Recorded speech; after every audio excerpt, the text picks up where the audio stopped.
How am I going to tell you anything that you're not already aware of if you're already buying watches online? That's kind of what you're going to have to wait and see. Hi, my name is Harrison and I'm a watchaholic. I buy most of my watches online, eBay almost entirely at that, and Japan is typically the market I go to. But why? So let's start with the 3 big things to look out for, and then we'll jump into the Japanese market specifically and how to buy from there. Now, the first thing is something you've already heard of from a million people, and that's to know the seller. And I'll go over this very briefly because everyone's already heard this. One of the things you should always watch out for when you're buying from eBay is going to be the country of origin that those watches are coming from. And that's because you see things from Argentina, Peru, Kazakhstan, or India, and they may not be legitimate watches. So if you trust the seller from those locations, that's fine. But a lot of times these watch sellers are going to be selling something that isn't legitimate. It's cobbled together of a lot of different watches. It's kind of like an amalgamation of different parts. And sometimes they can just be outright lies. I have personally bought a watch from Peru that was a Speedmaster. It's supposed to be a vintage Speedmaster. All the pictures look correct. Like the bezel was correct. The dial was correct. Everything was fine. The problem is that when they shipped the watch, they shipped it and put the wrong address, hoping that the USPS man would deliver it to that address. It would show delivered, it would show the transaction was complete. And then when I started saying, hey, I never received it, they would say, well, it was actually delivered. Someone probably stole it off your porch. But that technically may not be their problem. I don't know. Either way, the USPS guy actually stopped, did not deliver it. The USPS office called me and said, hey, we have a package here that was supposed to get delivered to you, but it looks a little off. Like, we are going to send it right back. We're not even going to deliver it. They sent it all the way back because they said it was like the size of a normal envelope and it couldn't possibly contain what it said it contained. So these are the things that you're going to find when you're buying online and when you're buying from eBay. So you want to watch out for those locations and you want to make sure that seller has a good history, and they have a good history as a seller. So when you're looking on eBay, you want to always sort their feedback as a seller and not as a buyer, because eBay actually doesn't let you give negative feedback to buyers. It's a fun fact if you didn't already know it. So that means that if you're buying things a lot on eBay as a new account, you're going to get a lot of really good feedback because they can't give you any negative feedback. So look at their feedback as a seller, sort that way. If you find some negative stuff, like I don't have 100% feedback on mine. I had one person that didn't get a pair of gloves from me that they really wanted because I had left the country. So they got mad at me. So look at the response from the seller. Make sure that you like, how they handled that situation, whether or not it seems reasonable to you. But that's obviously up to you, and you can kind of judge for yourself. Now, eBay does have their authenticity guarantee program, which I think is actually pretty solid for new watches. If you're going vintage, it gets really difficult because, they may not be able to find everything. There's a lot of information on replacement parts that they may not know, or it can be extensive all the way down to the specific model. So that kind of be different. But if you're looking between the last 20 years of new watches, authenticity guarantee is actually quite good for making sure that the listing matches the watch that is received. The second thing to watch out for is the bracelet size and condition. This is huge because I actually had a friend who just bought a Rolex Explorer and he was really excited for it. When he received the watch though, he couldn't even put it on his wrist. And the issue here is because a lot of resellers will actually take links off the watch and sell those separate from the watch itself, because they can make $100 to $200 on each link. And then the watch, they obviously are already making such thin margins anyway, that by selling the links separate, they can increase the amount of profit that they can make on each transaction without really doing much of anything different. Say you buy a watch for $4,600 and you typically sell it for $4,800, you make $200 on the transaction. That's most gray market sellers or most online sellers. That pricing is not accurate. Typically they're making a little bit more than $200, but let's say they only made $200.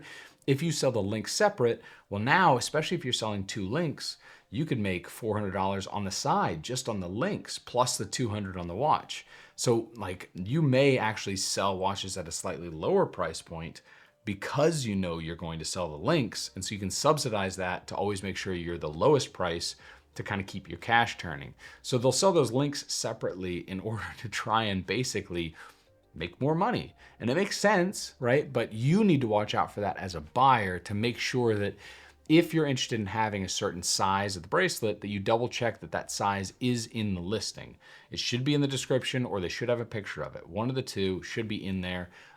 Or you can ask them on the side. You can send them a message and say, hey, does this come with all original links? If they say yes, then it should be, about an 8-inch size-ish, depending on the manufacturer. Either way, it should have plenty of links for most people. Point is, you want to make sure you watch out for the links, and then you also want to look out for condition. You want to make sure the bracelet is always going to have a little bit of a sag to it, just because there has to be enough tolerance in these watches for them to be able to actually fit well on your wrist. So they will articulate a little bit, and therefore when you hold them sideways, they'll still have some sag to them. But you don't want a straight down watch, and you don't want a watch where you can see the links have separated, visually see that they have separated, because you're going to have to pay for that repair. So if you're going to buy a watch like that, just research how much it costs to either repair the bracelet or buy a new bracelet. I would always assume you're going to buy the new bracelet, just because if they're too torn up, it might be cheaper, honestly, just to buy a new one. But if you like keeping things original, then you want to make sure that you at least research how much it costs to fix that bracelet before you buy it, and then factor that into the cost of the watch. Quick word from our sponsor. Quality is important in a watch, just as it is in audio. You know, I edit videos, not just a lot here, but also for work. And so I wanted to make sure I had a pair of headphones that sounded good. And with a 40mm neodymium mylar transducer, these 99 Classics sound fantastic. They produce a nice range, often allowing you to hear across all spectrums. And the design also includes this walnut pattern, and I grew up with my dad as a woodworker, and so I really like this because there won't be another pair that look exactly like this. That's the part of working with wood. So my headphones will look slightly different than the next person's headphones that buy these. They have separate jacks for right and left, so you can designate the sounds, but the biggest reason why I love these is the wearability. I can wear these all day, and they don't hurt my ears. Most of these premium headphones are really compressive, and so they'll hurt your ears over a long period of time, but these I could wear for, I've actually worn these all day, like 10 hours, and they haven't bothered me to the point where I need to take them off. My Audio-Technica headphones I have will actually hurt my ears after about an hour and a half to 2 hours, and my ears will get too hot, and I'll need to take them off. So that's one of the things I love about these. So if you're interested in the 99 Classics, there's a discount code down below and a link. That is an affiliate link.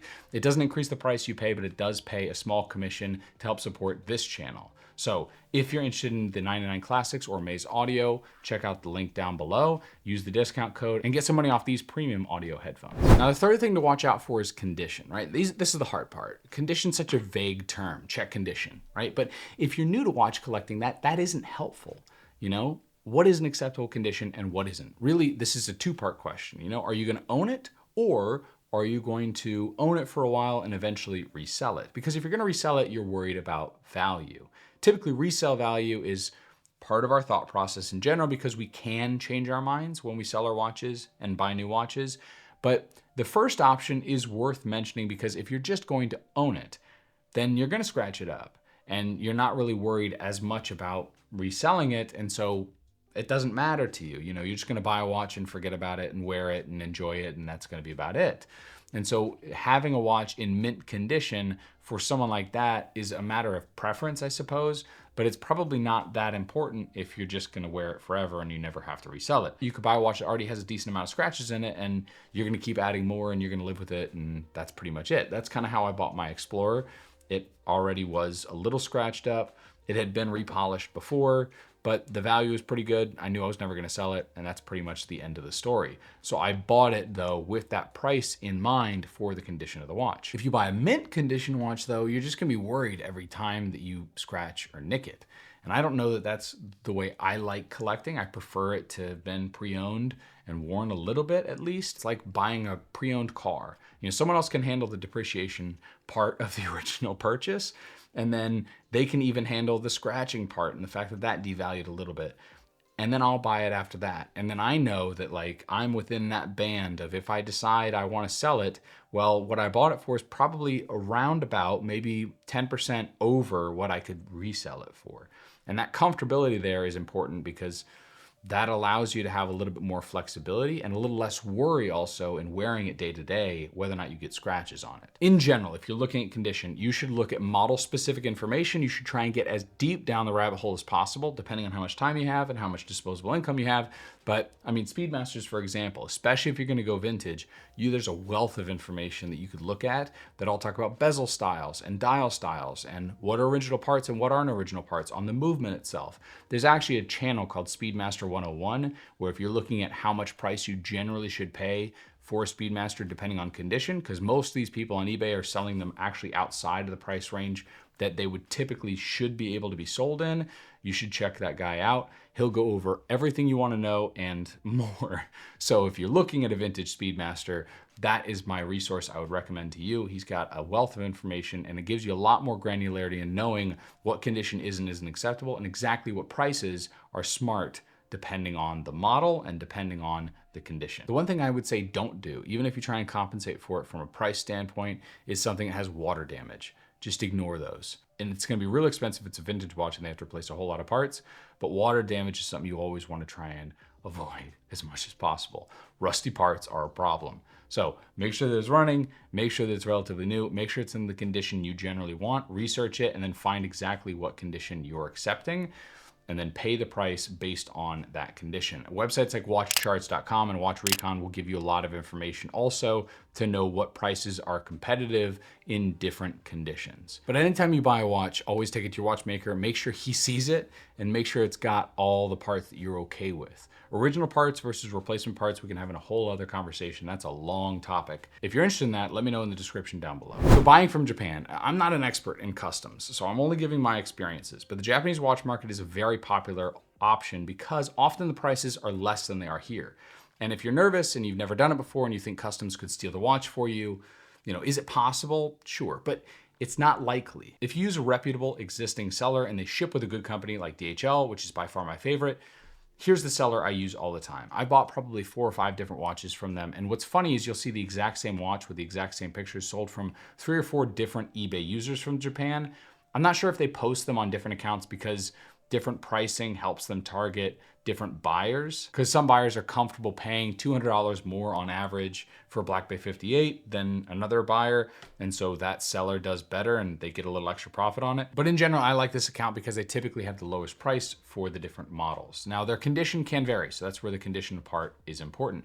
But typically when I bought from them, they've shipped basically the next day. Now next day, obviously depending on time zone, but the next day in Japan, they'll immediately ship.